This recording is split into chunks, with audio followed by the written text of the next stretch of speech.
For 6 months now, several dozen men and women have been occupying a huge house on what should have been a multi-million-dollar estate. Tennis courts, swimming pool, over 9,000 square feet of living space. Anywhere else in the neighborhood of Rancho Santa Fe in northern San Diego County, such a property would have commanded around $3 million. For some reason, this house, when it was put on the market recently, had a sharply reduced price, about $1.5 million. The occupants, it was said, seemed to belong to some kind of cult. Details were murky. Neighbors spoke of white adults moving in and out of the house on occasion, but didn't seem to know much about them.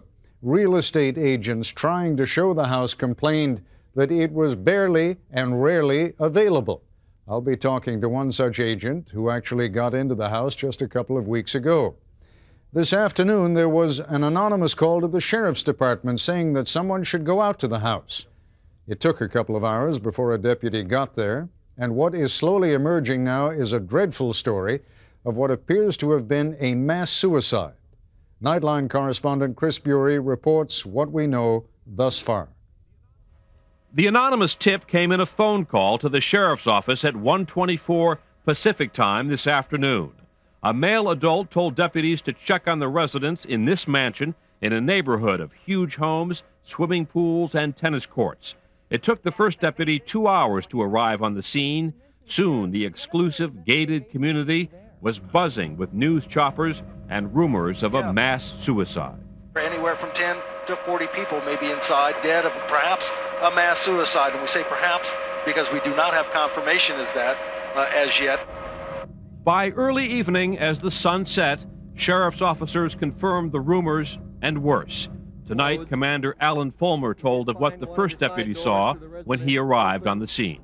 He made entry, walked up a small flight of stairs, and the first thing that he met were approximately 10 bodies by count that appeared to be dead. He made a cursory check. They were in fact deceased.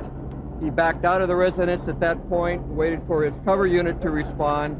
By the time reinforcements arrived, the body count was up to 39. They're all male. They were all dressed similarly.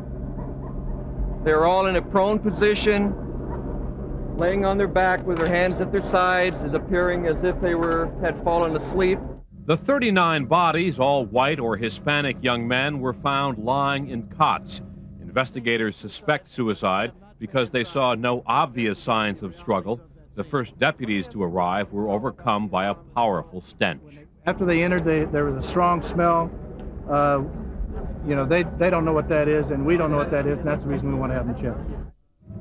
ABC News has learned the house had been rented to some kind of religious group or cult that did extensive computer work, including building web pages like this one for various clients.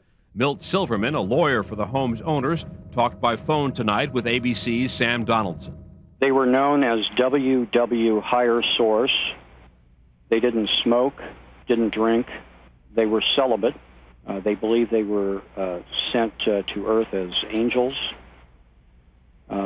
Described themselves as coming from Middle America. According to Silverman, the group has also operated in Arizona and New Mexico. But late tonight, the identity of those who died was still a mystery to investigators. We haven't had a chance to even identify these people yet, let alone trying to find out what they were doing here or where they came from. The 9-bedroom mansion where the bodies were found had been on the market for $1.6 million, but a local real estate agent says it was difficult to show. Sometimes they're having services. Normally there's only a very small window that you can show the home with a couple of hours during the day, and I think not on weekends.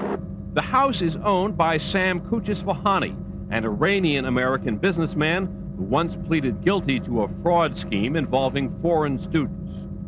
Tonight, authorities were waiting for a hazardous materials team to declare the home is safe, as well as a search warrant, before conducting a more thorough examination of the house. In a briefing with reporters, they left open the distinct possibility such a search could produce even more victims. Ted?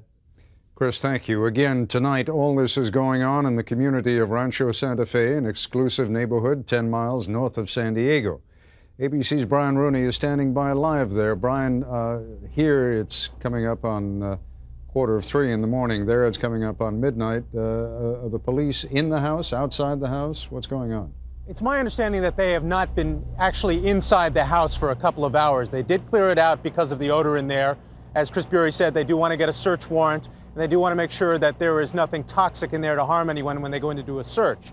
So we expect that it may be a few more hours before they actually go in there, and even more hours and into the day after that, that they actually try to remove some bodies. They have an awful lot of investigative work to do. If there are 39 bodies in there, and possibly more, I don't think there's exactly a full count yet, they're going to have to make sure that nobody was murdered to determine that actually everybody did commit suicide and how that happened. So it's an awful lot of work to do in there.